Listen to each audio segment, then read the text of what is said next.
ये लड़का एक हादसे के बाद एक टांग से वंचित हो गया और 2 साल और 6 महीने बाद उसकी टांग अचानक अपने आप फिर से उग आई।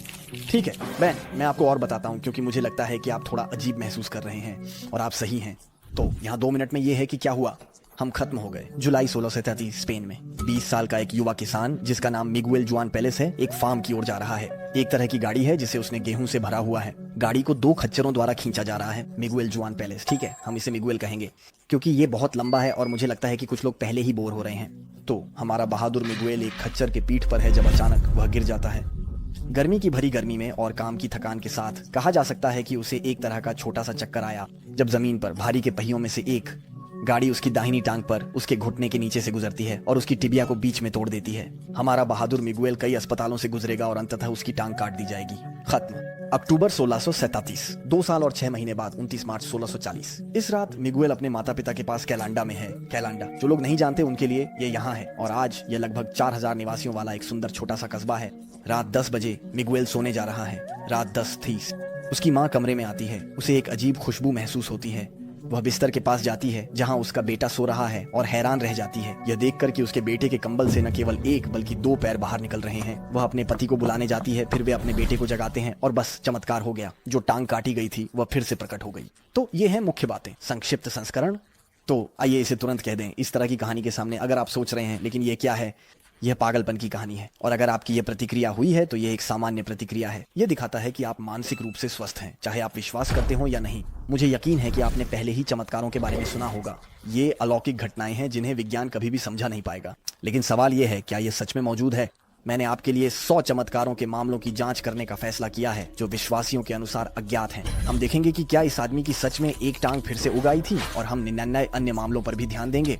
यहाँ सच में अत्यधिक संदेह करना सामान्य है और अगर आप खुद भी विश्वास करते हैं तो छोटे छोटे संदेह होना भी सामान्य है। उन 100 मामलों में से प्रत्येक के लिए जिन्हें मैं आपको पेश करने जा रहा हूँ, चमत्कार की घोषणा करने से पहले हम देखेंगे कि क्या कोई अन्य संभावित प्राकृतिक व्याख्याएं नहीं है। कल्पना कीजिए कि कोई आपके सामने उड़ने लगे, आसमान में उड़ने लगे। अगर आप तुरंत कहते हैं वाह एक चमत्कार है, अरे ये ठीक नहीं है। सबसे पहले यह देखना जरूरी है कि क्या उस आदमी के पास कोई जेट पैक नहीं था। उदाहरण के लिए यह देखना जरूरी है कि क्या वह किसी तार से क्रेन पर लटका हुआ नहीं था। और इस तरह सभी संभावित प्राकृतिक परिकल्पनाओं की जांच करनी चाहिए। और अगर सच में हमने सब कुछ खत्म कर दिया है और फिर भी कोई संभावित व्याख्या नहीं है तो तभी हम यह निष्कर्ष निकाल सकते हैं कि एक अलौकिक घटना मौजूद है, कुछ ऐसा जो प्राकृतिक भौतिक कानूनों से परे हो। हमारे बहादुर मिगुएल के लिए क्या कोई और सरल व्याख्या नहीं हो सकती है जो तुरंत चमत्कार की घोषणा करना। पहले तो इस कहानी पर हमें जो पहली बात कहनी चाहिए वह यह है कि यह काफी पुरानी है। जब मैं ये वीडियो 2024 में बना रहा हूँ तब ये सच में 344 साल हो चुके हैं जब यह चमत्कार हुआ था। हम इसे मध्यकाल की किंवदंतियों के खाते में डालने की इच्छा रखते हैं।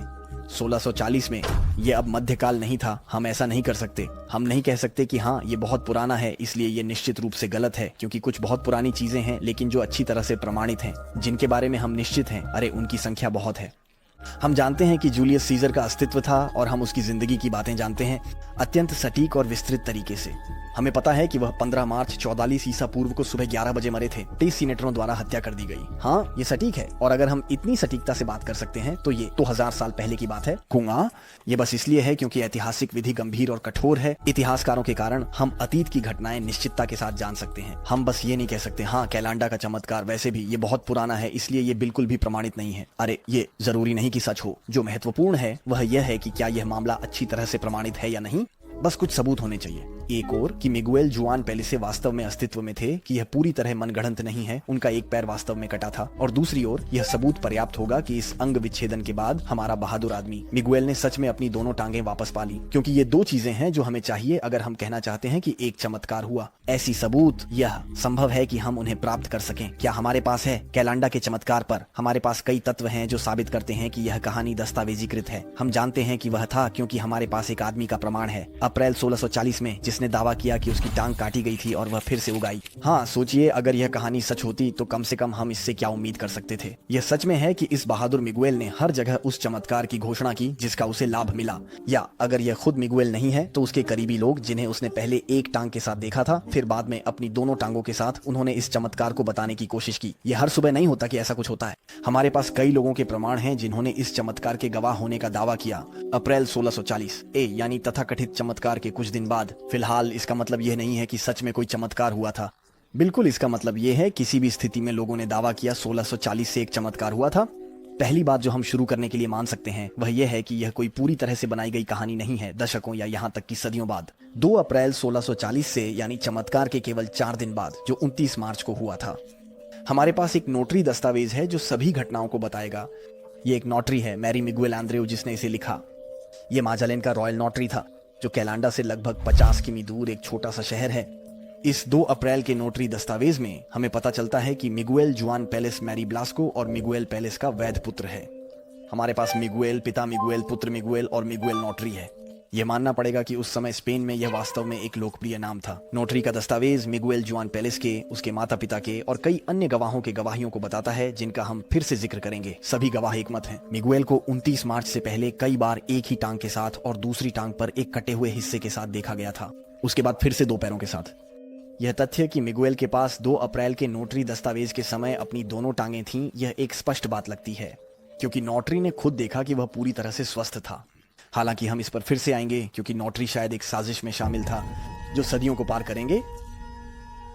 सच्चा सवाल यह है कि क्या चीज साबित करेगी कि मिगुएल के पास इस तारीख से पहले केवल एक ही टांग थी। तो यह गवाहियों पर निर्भर करेगा। आप शायद सोच रहे होंगे सच में यह सब गवाहियों पर निर्भर करता है।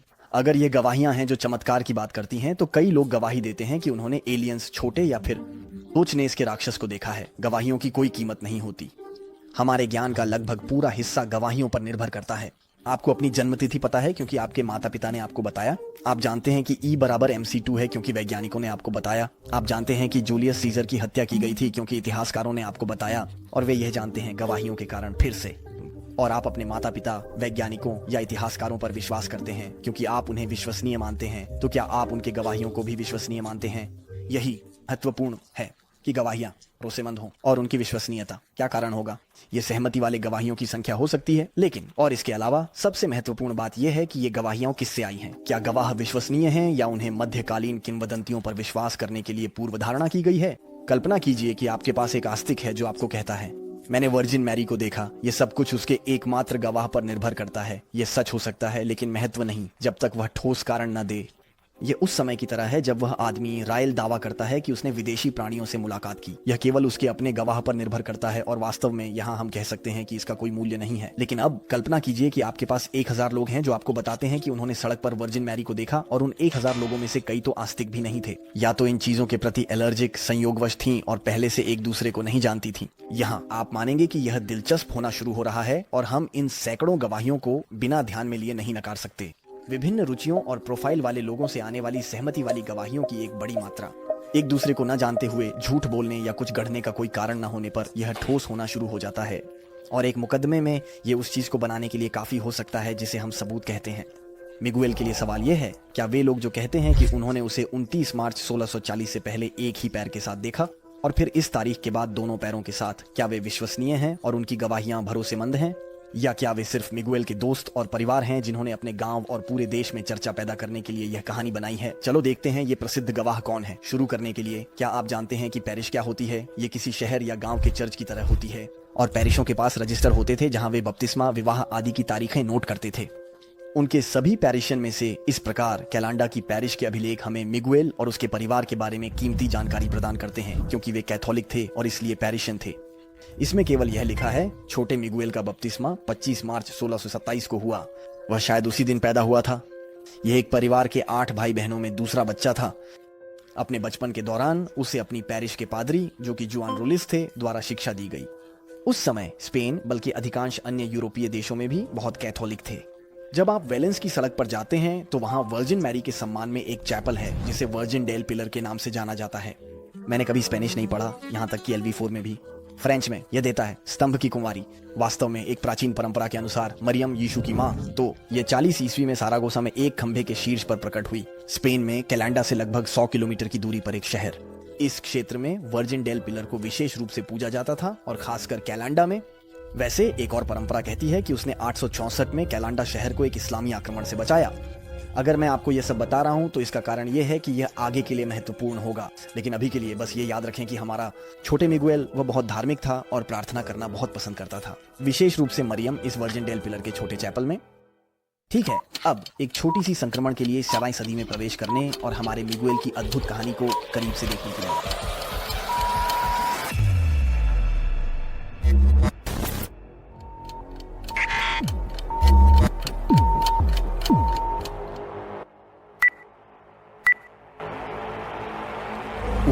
थोड़ी बहुत पीछे चले गए हैं।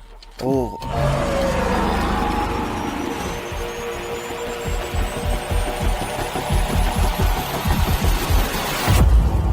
बिल्कुल, हम यहाँ हैं, चलो चलते हैं। 19 या 20 साल की उम्र में, यानी 1656 के अंत या 1637 की शुरुआत में, मिगुएल, जो अभी भी अविवाहित है, अपने माता पिता के घर से अपनी इच्छा से निकल जाता है ताकि उन्हें हल्का कर सके, क्योंकि वे बहुत गरीब हैं। वह अपने मामा के पास खेत मजदूर के रूप में काम करने जाता है। जेम ब्लास्को, जिसे हम अब से अंकल जिमी कहेंगे क्योंकि ये ज्यादा आसान होगा, कैस्टेलॉन डेला प्लाना के आसपास के ग्रामीण इलाकों में बेलरिक सागर के किनारे इबीसा के सामने।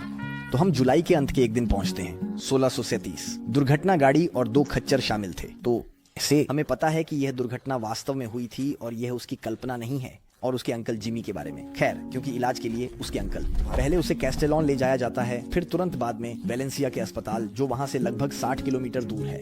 अब रियल अस्पताल में मरीजों के भर्ती होने के रिकॉर्ड मिलते हैं और एक नोट में उसकी भर्ती की तारीख 3 अगस्त, एक सोमवार का उल्लेख है। नोट इतनी सटीक है कि यह ये भी बताती है कि घायल व्यक्ति ने क्या पहना हुआ है। उसने भूरे रंग के फटे कपड़े पहने हुए हैं और इसमें उस कर्मचारी के हस्ताक्षर हैं जिसने इसे लिखा, एक व्यक्ति जिसका नाम पेड्रो टोरोसेलास है। इस क्लांडा के चमत्कार में हम 10,000 किलोमीटर दूर हैं उन बातों से जो कहे जाते हैं। कहा जाता है कि ये सभी बातें मौखिक परंपरा से जुड़ी हैं।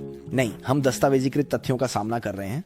गरीब मिगुएल वेलेंसिया के अस्पताल में केवल 5 दिन ही रहता है। इन दिनों मैं हमेशा एक अंश पढ़ता हूँ। जो रिकॉर्ड हमारे पास आए हैं उनके अनुसार उसे विभिन्न उपचार दिए गए जो बेअसर रहे। दुर्भाग्य में उसे मातृभूमि की याद आती, तो फिर अपनी क्षेत्र अरागोन, जहां राजधानी सारागोसा, लौटना चाहता। और फिर उसने बिना शक सारागोसा के प्रसिद्ध अस्पताल रियल जनरल अस्पताल दे नुएस्त्रा जनरल दे गार्सिया के बारे में सुना होगा। ये मैं 2 बार नहीं कहूंगा।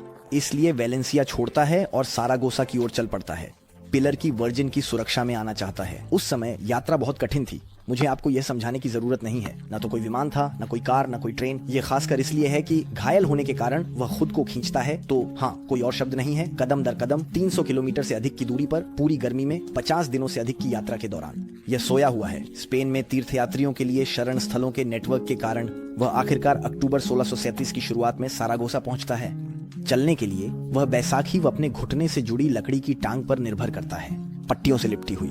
सारागोसा के अस्पताल में पहुंचने पर उस नाम माजा लियोन को मैं 2 बार नहीं कहूंगा। वह उच्च बुखार से पीड़ित मरीजों के लिए आरक्षित एक कक्ष में जाता है। फिर उसे सर्जरी में भेजा जाता है। वहां डॉक्टर उसकी टांग को बहुत फ्लेगमोनस और गैंग्रीन से ग्रस्त बताएंगे। बेकार। परामर्श की अध्यक्षता प्रोफेसर जुआन डे एस्टांगा करते हैं, जो सेवा के प्रमुख हैं और सारागोसा विश्वविद्यालय में पढ़ाते हैं। यहाँ सर्जन ड्यू मिलारुएलो और मिगेल बेल्ट्रान भी मौजूद हैं। तो हम ये सब कैसे जानते हैं? हम कैसे जानते हैं सर्जनों के नाम?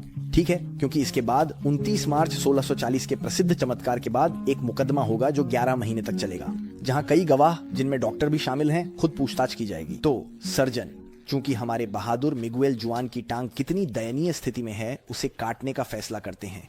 तो यह एस्टांगा है, सेवा के प्रमुख, और मिलारुएलो, जो मध्य अक्टूबर में एम्प्यूटेशन करते हैं। दाहिनी टांग को घुटने से 4 अंगुल ऊपर काटते हैं। मुकदमे में वे एम्प्यूटेशन के सभी विवरण देंगे, लेकिन मुझे यकीन नहीं है कि आप जानना चाहेंगे कि उस समय यह कैसे होता था, क्योंकि यह अच्छा नहीं था।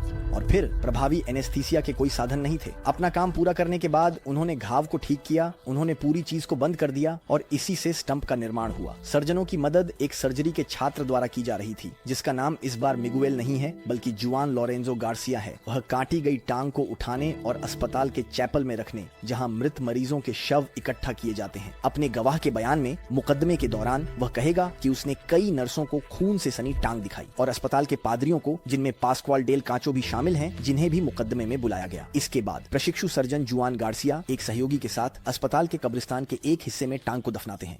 आगे बढ़ते हैं। कुछ महीनों के बाद अस्पताल में मिगुएल को आखिरकार वसंत 1638 में जाने की अनुमति मिलती है। प्रशासन उसे एक लकड़ी की टांग और एक बैसाखी प्रदान करता है। हम 29 मार्च से 2 साल पहले हैं, 1640 चमत्कार की तारीख। और ये 2 साल अस्पताल से बाहर निकलने के बाद एक ही टांग के साथ और 29 मार्च 1640 के बीच मिगुएल के लिए सबसे कठिन होंगे। जीवित रहने के लिए उसे भिक्षा मांगनी पड़ती है। कुछ भिखारी, जैसे विकलांग, एक चर्च के सामने भिक्षा मांगने की अनुमति रखते थे। उन्हें पोडियोसेरोस कहा जाता था।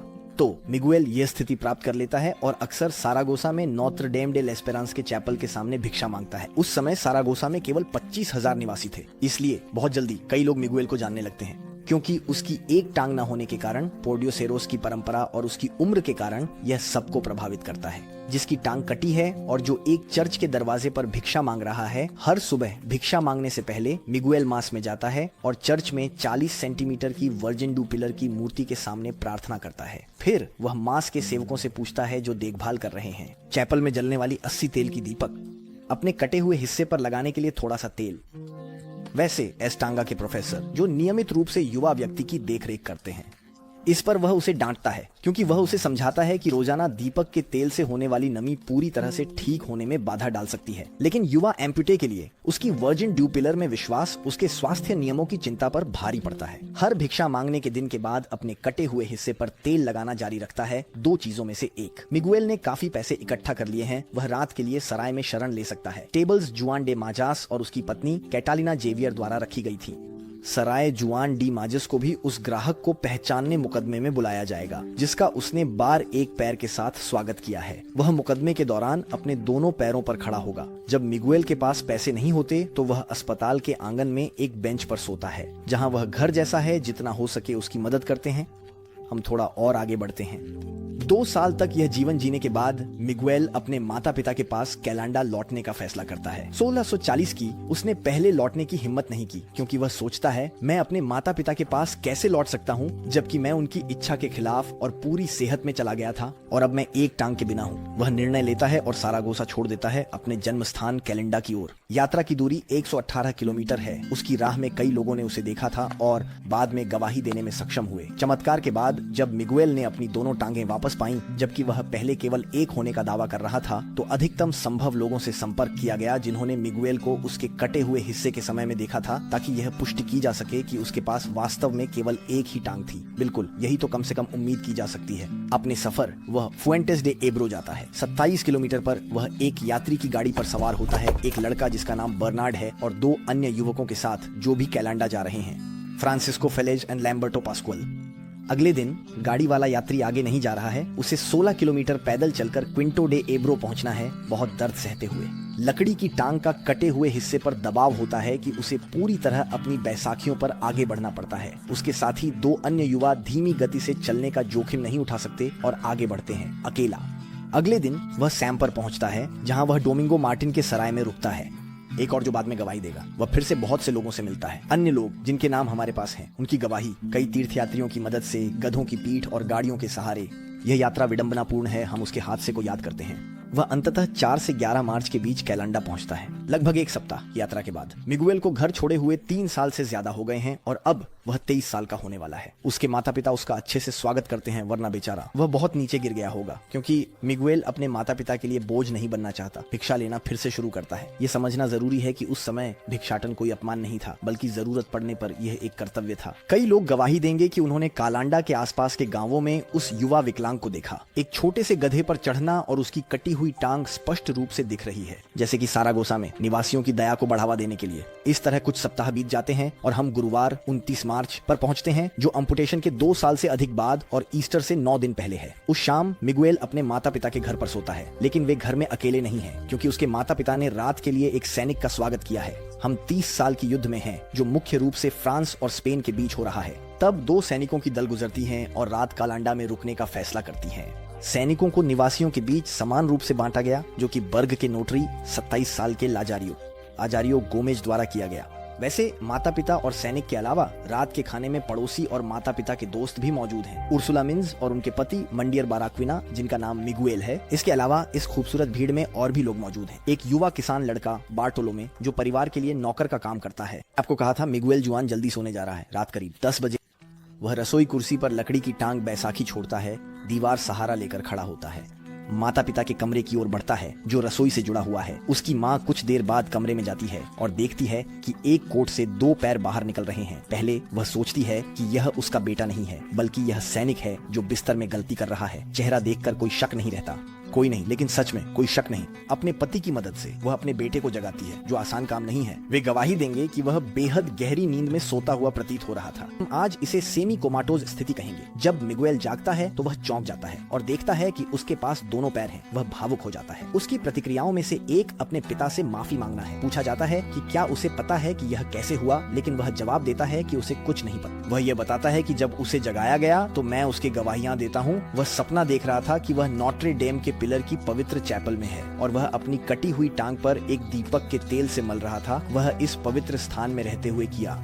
कुछ सेकंड की सोचने के बाद वह समझ जाता है। उसके अनुसार इसमें कोई शक नहीं है। इस चमत्कारी उपचार श्रेय पिलर की वर्जिन को जाता है, जो 1600 साल पहले सारागोसा में प्रकट हुई थी, जिसे वह अपने बचपन से इतना पसंद करता था और जिस पर उसे भरोसा था। 2 साल तक वह हर दिन अपने कटे हुए हिस्से पर पवित्र स्थान का तेल लगाता था। हम देख सकते हैं कि यह कहानी पहले नजर में सोचा गया था उससे कहीं अधिक दस्तावेज है और यह मध्यकाल के अंधविश्वासियों के लिए एक किंवदंती नहीं लगती। अब जैसा कि मैंने आपको बताया था, चमत्कार की पुकार लगाने से पहले हमें सभी संभावित परिकल्पनाओं की जांच करनी होगी। क्या मिगुएल का एक जुड़वा भाई था जो इस इतिहास के सबसे बड़े धोखे को अंजाम देने में सहायक था, या फिर शायद मिगुएल कभी भी इम्प्यूट नहीं हुआ और सभी गवाह सहायक थे और उन्होंने अपनी कहानी पूरी तरह से बनाई? यही हम अब देखने जा रहे हैं। और तभी होता है जब सभी प्राकृतिक परिकल्पनाएं समाप्त हो जाती हैं, हम निष्कर्ष निकाल सकते हैं एक अलौकिक घटना हुई है। और इस संभावना के लिए खुला रहना जरूरी है, क्योंकि अपने आप में यह बिल्कुल असंभव नहीं है कि एक पैर फिर से उग जाए अगर भगवान वास्तव में है। क्योंकि अगर भगवान है तो वह चमत्कार कर सकते हैं, यानी उन भौतिक कानूनों का उल्लंघन करना जो उसने खुद बनाए हैं। और असंगत होगा, भगवान का होना असंभव है और किसी चमत्कार की संभावना के प्रति बंद होना। एक जांच में हमें हर संभावना के लिए खुला रहना चाहिए। और अगर कोई स्पष्टता सामने आती है तो आइए उस प्रसिद्ध कलांडा तत्व पर वापस चलते हैं और यह तय करने के लिए कि क्या यह एक चमत्कार है या नहीं, हम समय में और आगे बढ़ते हैं। आइए देखते हैं कि 29 मार्च 1640 के बाद क्या हुआ, क्योंकि यह हमें कुछ और निर्णायक तत्व देगा जो हमें इस मामले पर सच को अंततः खोजने में मदद करेगा। कुछ क्षणों के बाद मिगुएल अपनी टांग हिलाने लगता है। उसे लगता है जैसे वह एक सपने में है। उसके माता पिता अभी भी नहीं मान रहे हैं। यह अद्भुत है। तेल की दीपक की रोशनी में मिगुएल और उसके माता पिता उसकी टांग पर निशान देखते हैं और ये वास्तव में वे निशान हैं जो उस समय कटे हुए पैर पर थे। सबसे महत्वपूर्ण वह निशान जो गाड़ी के पहिए से छोड़ा, जिसने टिबिया को दुर्घटना के दौरान तोड़ दिया, जो कैस्टेलोन डेला प्लाना में हुई थी। एक और छोटी सी निशान भी है जो एक बड़े सिस्ट के कारण है, जो मिगुएल के पास तब था जब वह अभी छोटा था। और फिर एक कांटेदार पौधे के कारण 2 गहरे खरोंच। आखिरकार पिंडली पर कुत्ते के काटने के निशान। एक उस समय का एक अखबार जो आज भी सुरक्षित है, वीजो हिस्टोरिको, 4 जून 1640 की तारीख में मुकदमे की शुरुआत से एक दिन पहले रिपोर्ट है कि सारागोसा के अस्पताल के कब्रिस्तान में खोजें की गई हैं, लेकिन कब्रिस्तान कटे हुए सदस्यों के लिए आरक्षित हिस्से में कटे हुए पैर का कोई निशान मिला। धरती में केवल एक गड्ढा था। तो वास्तव में हम एक ऐसी टांग के सामने नहीं है जो फिर से उगाई है, बल्कि एक ऐसी टांग है जो फिर से जोड़ी गई है। हर हाल में अगर चमत्कार हुआ है, आप मानेंगे कि यह भी उतना ही प्रभावशाली है, या फिर और भी पागलपन, क्योंकि जिस जगह पैर को दफनाया गया था सारागोसा के अस्पताल में, वह कालांडा से 100 किलोमीटर से अधिक दूर है। इस बीच मिगुएल के कमरे में आश्चर्य की जगह खुशी ले लेती है। क्या आपको लगता है कि वे ऐसे ही सोने चले गए? नहीं, ऐसे घटना के बाद सोना मुश्किल है। बार्टोलोमे, वह युवा किसान लड़का, पड़ोसियों बाराक्विना दंपति को बुलाने गया जो अपने घर सोने लौट चुके थे। पहले पति आता है, फिर वह अपनी पत्नी को बुलाने के लिए इतना चिल्लाता है कि वह जल्दी से दौड़कर आती है। बहुत जल्दी बहुत सारे लोग इकट्ठा हो जाते हैं, जैसे मिगुएल की दादी, फिर एक पादरी जो कि यूसेबियो हेरेरो है, को सूचित किया जाता है। उसने मिगुएल को एक ही पैर के साथ देखा था जब वह सारागोसा में भिक्षा मांग रहा था। जब सुबह की पहली किरणें दिखाई देती हैं, लगभग पूरे शहर को इसकी खबर हो जाती है। हर कोई बात कर रहा है, क्योंकि सभी को मिगुएल को एक ही पैर के साथ देखने का समय मिला था कालांडा के आसपास भिक्षा मांगने के 3 हफ्तों के दौरान। फिर उसे आराम से देखने का समय आया। अब उसके पास दोनों पैर हैं। इस तरह मिगुएल के माता पिता के घर के सामने एक भीड़ इकट्ठा हो रही है। इस शुक्रवार 30 मार्च के पहले गवाहों में कई महत्वपूर्ण व्यक्ति शामिल हैं। शुरुआत करते हैं मेयर मिगुएल एस्कोबेडो, छठे मिगुएल। मैं और सहन नहीं कर सकता। उनका सहायक मार्टिन गालिंडो, मार्टिन कोरेलानो, जो शांति के न्यायाधीश और पुलिसकर्मी हैं। रॉयल नोटरी लाजारियो गोमेज भी हैं, जिनके बारे में हम पहले बात कर चुके हैं। 27 वर्षीय युवा नोटरी जिसने सैनिकों के बिस्तरों का वितरण किया था। सभी बाद में गवाही देंगे। भीड़ में 2 डॉक्टर भी हैं, जुआन डे रिवेरा और यूसेपे नेबोट, जिन्हें दोनों को सच्चाई का सामना करना पड़ेगा। अगले दिन शुक्रवार को एक सैनिक कंपनी जो कालांडा में सोई थी, वे अपनी अगली मंजिल के लिए माजालियन जा रहे थे। वहां वे पूरे गांव को उस चमत्कार के बारे में बताएंगे जो कल यहां से 50 किलोमीटर दूर हुआ था। पुजारी मैकारियो सेग्योर ये सुनकर बहुत हैरान है। संदेह में वह एक गंभीर आदमी के साथ जाने की योजना बनाता है। जो किसी भी धोखाधड़ी को उजागर करने में उसकी मदद करेगा अगर ऐसा कुछ है। इसलिए वह उस नोटरी के साथ जाने का फैसला करता है, प्रसिद्ध मास्टर मिगुएल आंद्रेउ। और इस तरह वे रविवार 1 अप्रैल को कालांडा पहुंचते हैं, एक और पादरी जिसका नाम पेड्रो विंसेंट है के साथ भी। नोटरी कई गवाहों से पूछताछ कर सकेगा ताकि वह एक गंभीर दस्तावेज लिख सके जो उन घटनाओं की पुष्टि करेगा जो वास्तव में हुई थी। एक नोटरी बहुत महत्वपूर्ण दस्तावेजों के लिए आधिकारिक मध्यस्थ, दस्तावेजों पर हस्ताक्षर जैसे घर खरीदने के अनुबंध, वसीयत या विवाह अनुबंध सही तरीके से कानून के अनुसार किया जाए। नोटरी लोगों की पहचान की जांच करता है। जो दस्तावेज पर हस्ताक्षर करता है वे वही हैं जो वे दावा करती हैं। जब एक नोटरी दस्तावेज तैयार करता है तो वह अपनी प्रतिष्ठा दांव पर लगाता है। एक नोटरी गंभीर व्यक्ति होता है जिसे कुछ भी गलत नहीं करना चाहिए वरना वह मुश्किल में पड़ जाता है। मिगुएल आंद्रेउ एक प्रतिष्ठित नोटरी थे क्योंकि आज भी उनके हस्ताक्षर वाले दस्तावेज हमारे पास हैं। क्या हमें यह मिल गया है? हम इन लंबे वर्षों को नोटरी माजालेन के रूप में पुनर्निर्माण कर सकते हैं। हमारे पास उस वर्ष का पूरा रजिस्टर है। यह एक 22x16 सेंटीमीटर चमड़े में बंधा हुआ वॉल्यूम है जिसमें कुल 120 पृष्ठ हैं। इसके अंदर क्रम में 1640 में स्थापित किए गए 72 दस्तावेजों को पाते हैं। बिक्री अनुबंध, किराया, वसीयत आदि। रजिस्टर नंबर 22 दस्तावेज वह दस्तावेज है उसने सोमवार 2 अप्रैल 1640 को मिगुएल जुआन पेलिस मामले के लिए तैयार किया था। 151 पर है। कुल पंक्तियां। आंद्रेउ दस्तावेज लिखने के लिए अधिकांश गवाहों को चुना। उनमें से कुछ लोग कैलांडा में भी नहीं रहते।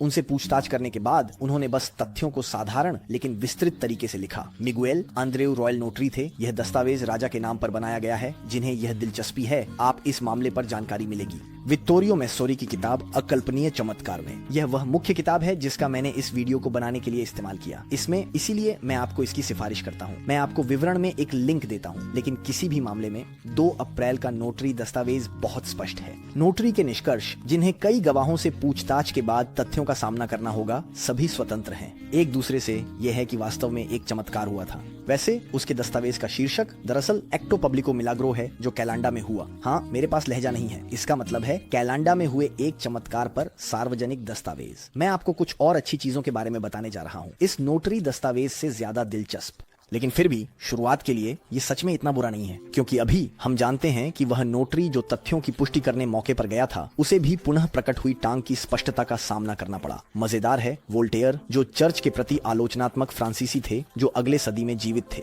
एक दार्शनिक शब्दकोश लिखा। चमत्कार लेख में संदिग्ध स्वर है। वोल्टेयर बताते हैं कि एक चमत्कार को मान्यता देने के लिए गंभीर दस्तावेज चाहिए, एक नोटरी का दस्तावेज। और वह इस तरह से बड़बड़ाता है, ओह क्या संयोग है, ये कभी नहीं होता। वही हुआ था कैलांडा में 120 साल पूर्व जब वोल्टेयर ने यह लिखा। लेकिन वोल्टेयर हमारे बहादुर मिगुएल से अनजान था। अप्रैल का महीना बीतता है और धीरे धीरे पूरा अरागोन साम्राज्य, सारागोसा राजधानी, मिगुएल के साथ हुई घटना जानता है। पेलिस परिवार अप्रैल के अंत में सारागोसा की ओर एक तीर्थ यात्रा शुरू करता है। आपको याद होगा यहीं पर मिगुएल का विच्छेदन हुआ था और इस छोटे शहर के लगभग सभी 25,000 निवासियों ने उसे कम से कम एक बार इन 2 वर्षों में देखा था। सड़क पर साल, मंडियर, अपनी अम्प्यूटेशन के बाद और कैलेंडा लौटने से पहले। यह सामान्य है क्योंकि शहर की लगभग पूरी जनसंख्या कैथोलिक थी और वह नियमित रूप से चर्च जाता था जहां मिगुएल भिक्षा मांगता था। शायद जब मिगुएल शहर में पहुंचा तो वह शहर में एक आश्चर्य का विषय बन गया। सबसे ज्यादा हैरान वह निश्चित रूप से है प्रोफेसर एस्टांगा, जिन्होंने मिगुएल की अम्प्यूटेशन की थी और कई महीनों तक उसकी देखभाल का आयोजन किया। और यही कुछ दिलचस्प होने वाला है।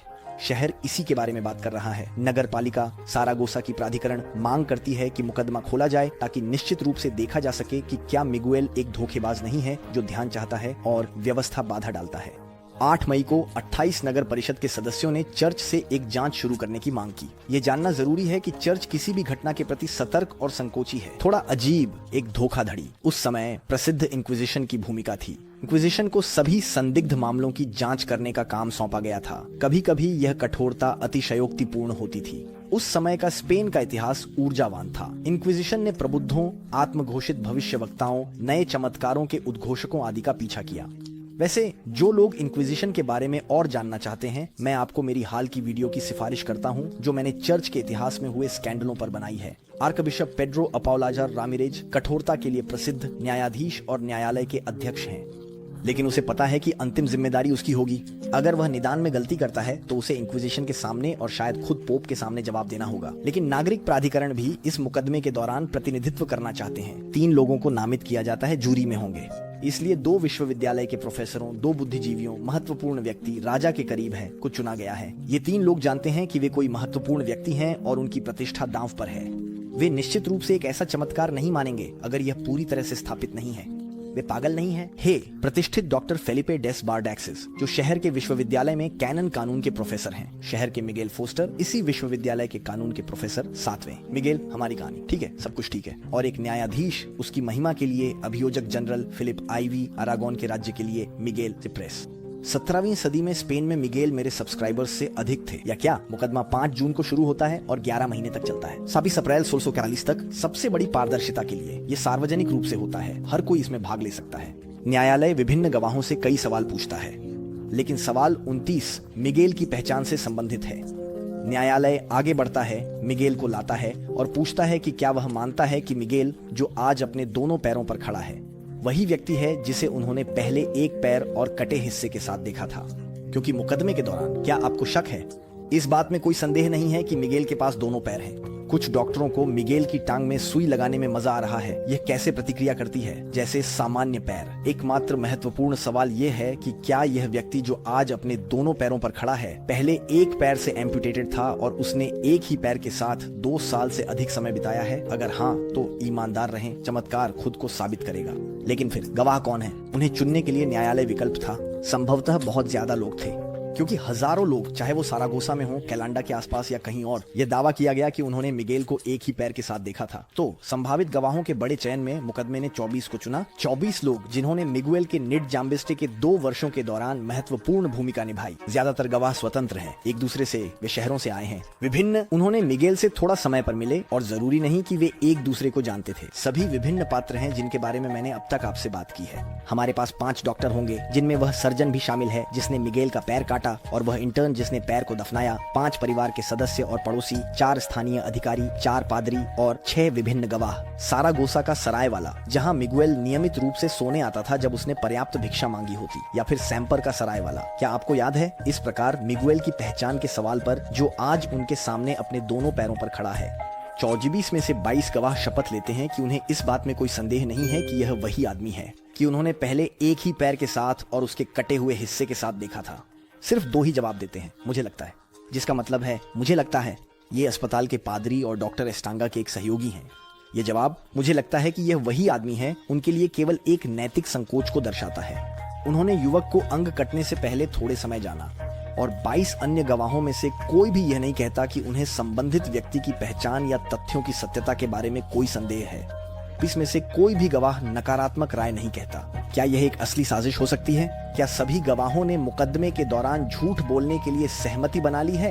नहीं, क्योंकि गवाह एक दूसरे को नहीं जानते थे। जैसे प्रोफेसर जुआन डी एस्टांगा, विभाग के प्रमुख, जिन्होंने खुद मिगुएल का अंग काटा, वह क्यों झूठ बोलेंगे? और उन्होंने मिगुएल की पहचान पर कोई संदेह नहीं होने का दावा किया।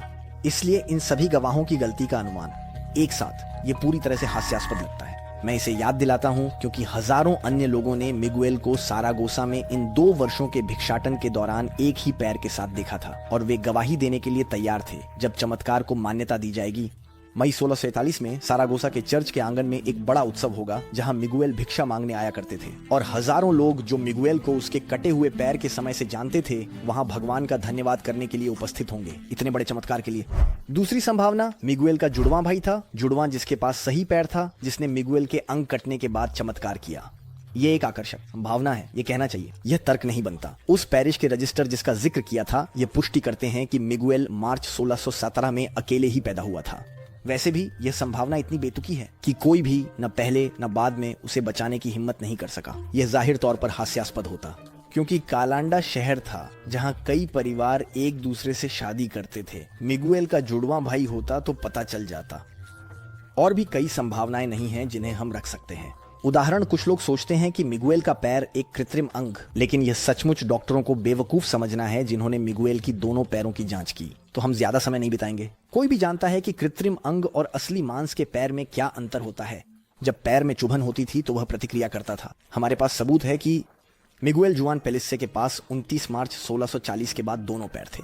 यह प्रमाण है कि उसका एक पैर अक्टूबर 1637 में काटा गया था और वह 2 साल 6 महीने तक एक पैर वाला रहा। अगर हम तथ्यों को स्वीकार कर वास्तविकता से इनकार नहीं करना चाहते, क्योंकि सभी संभावित प्राकृतिक संभावनाएं समाप्त हो चुकी हैं। ये कहना पूरी तरह से उचित है कि वास्तव में एक चमत्कार हुआ था। कई बड़े विचारक जैसे कि जीन मार्टिन शारेट, एमिल जोला या अर्नेस्ट रियल कहते थे, मैं चमत्कार पर तभी विश्वास करूंगा जब मुझे दिखाया जाए कि एक कटी हुई पैर फिर से उग आई है। लेकिन यह नहीं हुआ और कभी नहीं होगा। ये वाक्य आज उनके खिलाफ एक बूमरैंग की तरह पलट गया है। शायद वे कालांडा के चमत्कार से अनजान थे, या फिर दूर से, जैसे आज के लोग जो उसे जानते हैं पर विश्वास नहीं करते। आज इस चमत्कार की अधिकांश आलोचनाएं उन लोगों द्वारा होती हैं जिन्होंने विषय की गहराई में नहीं गए। वे सोचते हैं यह पुराना है और गवाहियों पर आधारित, तो ये कुछ भी नहीं है। हमने देखा ये तर्क सही नहीं है। तो अब जब आप इस वीडियो के जरिए इस मामले को जानते हैं, क्या इसका मतलब आपको विश्वास करना होगा कि चमत्कार एक अलौकिक घटना? भगवान पर विश्वास करने के लिए मजबूर नहीं, आप स्वतंत्र हैं। दार्शनिक ब्लास्को पास्क्वाल। विश्वासियों के लिए पर्याप्त रोशनी है और अविश्वासियों के लिए पर्याप्त अंधेरा है। इसका मतलब है कि अगर कोई भगवान पर विश्वास नहीं करना चाहता तो वह हमेशा साक्ष्य को नकार सकता है और तर्क गढ़ सकता है। हम कर सकते, ये बहुत समझदारी की बात नहीं है, हम कर सकते हैं। उदाहरण के लिए रसायनज्ञ लुइजी गार्लाचेली, जिसने कालांडा के चमत्कार सुना भगवान पर विश्वास नहीं करना, उसने व्याख्याएं खोजने की कोशिश की। उसके अनुसार मिगुएल कभी भी एम्प्यूट नहीं हुआ। अपनी घायल पैर को कोट के नीचे 2 साल तक छिपा रखा और 2 साल 6 महीने बाद अपनी दोनों पैर दिखाए। मतलब उन डॉक्टरों ने जिन्होंने उसे एम्प्यूट किया, सभी अन्य गवाह, खासकर 24 गवाह मुकदमे में थे। सारा गोसा में लोगों ने बड़े चमत्कार पर विश्वास किया बिना पूरी तरह सुनिश्चित हुए। यह हमारे पूर्वजों को बेवकूफ समझने हैं, लेकिन ठीक है, हर कोई स्वतंत्र है। भगवान किसी को मजबूर नहीं करना चाहते, भी उस पर विश्वास नहीं करते, और इसलिए हमेशा बुरी नीयत की संभावना होती है। जैसे चेस्टरटन, अंग्रेजी अपराध लेखक, ने कहा था, विश्वास करने वाला व्यक्ति चमत्कार को स्वीकार करता है। अगर सबूत उसे मजबूर करते हैं तो एक नास्तिक वह चर्चा नहीं करता। चमत्कार, उसका सिद्धांत उसे रोकता है। लेकिन शायद आप एक और सवाल पूछ रहे हैं कि आजकल ऐसे और चमत्कार क्यों नहीं होते? लेकिन वास्तव में ऐसे मामले हैं। मेरे चैनल की पहली जांच भगवान के अस्तित्व पर आप एक अमेरिकी के मामले को जानेंगे जिसका अंत 2006 में यीशु के नाम पर की गई प्रार्थना के बाद फिर से उगाया। सभी सबूत मेरी वीडियो में हैं, आप देखेंगे। गहराई में जाएं तो आप edifying.fr पर सब्सक्राइब कर सकते हैं। न्यूज़लेटर मासिक कैथोलिक विश्वास से जुड़े विभिन्न विषयों पर गुणवत्ता डोजियर भेजता है। ये जांच के फाइलें हैं जिनमें सभी स्रोत शामिल हैं। मैं आपको विवरण में एक लिंक दे रहा हूँ। मैंने आपको परिचय में बताया था कि मैं 100 अज्ञात रहस्यों के मामलों की जांच करने जा रहा हूँ, जो 100 चमत्कार हैं जो अच्छी तरह से प्रमाणित और दस्तावेजीकृत हैं। कालांडा का चमत्कार केवल पहला था और अभी भी 99 और बचे हैं। 99 प्रभावशाली, प्रमाणित, दस्तावेजीकृत चमत्कार, और कुछ तो बहुत हाल के हैं। तो सब्सक्राइब करें, क्योंकि अगले हफ्तों में बहुत बहुत बहुत भारी चीजें आने वाली हैं। अगले कुछ महीनों में। ठीक है दोस्तों, आप जाने से पहले एक छोटी सी घोषणा, मेरे साथ रहिए। मैंने एक व्यवस्थित विधि बनाई है, एक संपूर्ण गाइड, आध्यात्मिक जीवन का अंतिम गाइड, भगवान के साथ जीवन का।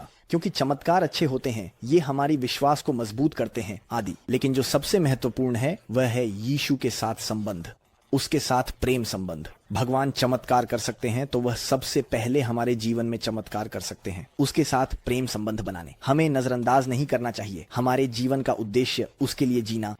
तो मैंने वास्तव में भगवान की ओर बढ़ने, उसके साथ चलने के लिए एक वास्तविक विधि बनाने का निर्णय लिया है। तो ये वास्तव में सबसे महत्वपूर्ण वीडियो है जो मैं कभी भी बना सका हूं।